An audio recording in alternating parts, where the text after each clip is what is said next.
तलाक़े हसन, तलाक़े एहसन, तलाक़े बाइन, तलाक़े किनाया, ये जो 4 तरीके के एक तरफ़ा तलाक़ हैं, यूनिलेटरल तलाक़ हैं, जो मनमाने तरीके से दिए जा रहे हैं, उस पे आज माननीय सुप्रीम कोर्ट में सुनवाई हुई है। हमने माननीय सुप्रीम कोर्ट को कहा है कि ट्रिपल तलाक़ भले ख़त्म हो गया, लेकिन ये 4 तरीके के तलाक़ चल रहे हैं, ये पूरी तरीके से मनमाने हैं। और ये तलाक़ केवल गांव में नहीं चल रहे हैं, अनपढ़ों के बीच में नहीं चल रहे हैं, बल्कि पढ़े लिखे लोग भी इसको दे रहे हैं।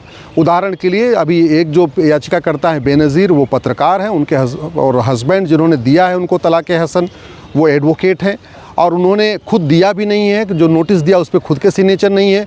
वकील के माध्यम से उन्होंने 2 बार वकील से भिजवाया पोस्ट ऑफिस के ज़रिए, और तीसरी बार ईमेल कर दिया और जाके दूसरी शादी कर लिया।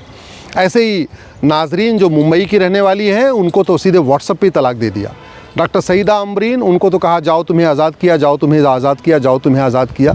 तो इस तरीके से जो तलाक़े हसन, तलाक़े एहसन, तलाक़े बाइन, तलाक़े किनाया, जो 4 तरीके के तलाक़ चल रहे हैं, ये पूरी तरीके से अनकॉन्स्टिट्यूशनल है, सेकुलरिज्म के ख़िलाफ़ है, इक्वल राइट का जो कॉन्सेप्ट है हमारा आर्टिकल 14 का, उसके ख़िलाफ़ है। ये पूरी तरीके से भेदभाव कर रहे हैं। सबसे बड़ी दिक्कत हो रही है कि 4 बहनें हैं, अगर एक बहन हिंदू से शादी करती है तो उसको अलग अधिकार मिलता है, जो मुस्लिम से शादी करती है उसको अलग अधिकार मिल रहा है, जो हिंदू शादी करेगी उसको गुजारा भत्ता भी मिलेगा, उसका कोर्ट के ज़रिए बाकायदा तलाक होगा, जो मुस्लिम शादी करेगी उसको तलाक़े हसन, तलाक़े एहसन, तलाक़े बाइन, तलाक़े किनाया मिल रहा है। तो ये बंद होना चाहिए। मैंने माननीय सुप्रीम कोर्ट को ये भी कहा है कि चूँकि इस पर कॉन्स्टिट्यूशन का इंटरप्रिटेशन होना है, तो बेटर ये होगा कि एक 5 जजों की बेंच बनाई जाए, उसके ऊपर सुनवाई किया जाए। हमने इसमें केंद्र सरकार के कानून मंत्रालय को पार्टी बना रखा है, केंद्र सरकार के जो है महिला एवं बाल विकास विभाग को पार्टी बनाया हुआ है, नेशनल ह्यूमन राइट कमीशन को पार्टी बनाया हुआ है, नेशनल वीमेन कमीशन को पार्टी बनाया है, और national commission for protection of child right को भी इसमें पार्टी बनाया हुआ है।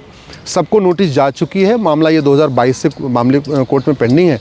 माननीय सुप्रीम कोर्ट ने कहा है कि 2 सप्ताह के बाद इसके ऊपर फिर सुनवाई करेंगे, और हमने यही मांग किया है कि देश में बहन बेटियों के साथ भेदभाव बंद किया जाए। ग्राउंड्स ऑफ डिवोर्स, जिस ग्राउंड पे डिवोर्स होना है वो कॉमन होना चाहिए, सबके लिए होना चाहिए। प्रोसीजर ऑफ डिवोर्स, अगर कोर्ट के ज़रिए डिवोर्स होना है तो सबका कोर्ट के ज़रिए हो, आपस में बातचीत करके डिवोर्स होना है तो सबका आपस में बातचीत करके हो। जो भी प्रोसीजर हो वो हिंदू, मुस्लिम, पारसी, ईसाई का अलग अलग नहीं होना चाहिए। प्रोसीजर ऑफ डिवोर्स सबका कॉमन होना चाहिए। हमने ये भी मांग किया है कि इसमें जो ग्राउंड्स ऑफ मेंटेनेंस है, किस आधार पे मेंटेनेंस मिलेगा, गुजारा भत्ता मिलेगा, और किसको कितना गुजारा भत्ता मिलेगा, ये भी सबके लिए एक समान होना चाहिए। ऐसा नहीं होना चाहिए कि हिंदू बहन बेटियों को तो गुजारा भत्ता मिले और मुस्लिम बहन बेटियों को कोई गुजारा भत्ता न मिले। ऐसे ही बच्चों के जो देखभाल का अधिकार है, बच्चों का जो मेंटेनेंस है, उसके लिए भी एक कॉमन फार्मूला होना चाहिए, यूनिफॉर्म सिस्टम होना चाहिए। तो grounds of divorce, procedure of divorce ये कॉमन हो, grounds of maintenance, procedure of maintenance common हो। मेंटेनेंस कितना देना है ये भी फार्मूला सबके लिए तय होना चाहिए। ऐसे नहीं होना चाहिए कि हिंदू सेम उतना ही, अगर मान लीजिए हस्बैंड 20,000 रुपये कमा रहा है तो हिंदू महिला को तो मिले और मुस्लिम महिला को ना मिले। ये बंद होना चाहिए। सभी चीज़ों को सुनने के बाद माननीय सुप्रीम कोर्ट ने कहा कि 2 सप्ताह के बाद इसके बाद फिर सुनवाई करेंगे, इस पर फाइनल हियरिंग करेंगे। और आज हमने माननीय सुप्रीम कोर्ट को ये भी कहा है कि यहाँ जितनी पीड़िताएँ हैं ये सब पढ़ी लिखी हैं। कोई पत्रकार है, कोई डॉक्टर है, कोई ग्रेजुएट है, कोई पोस्ट ग्रेजुएट है, और ये सभी की सभी जो पीड़िताएं हैं ये शहर की हैं, ये दिल्ली से हैं, मुंबई से हैं, कलकत्ता से हैं, लखनऊ से हैं।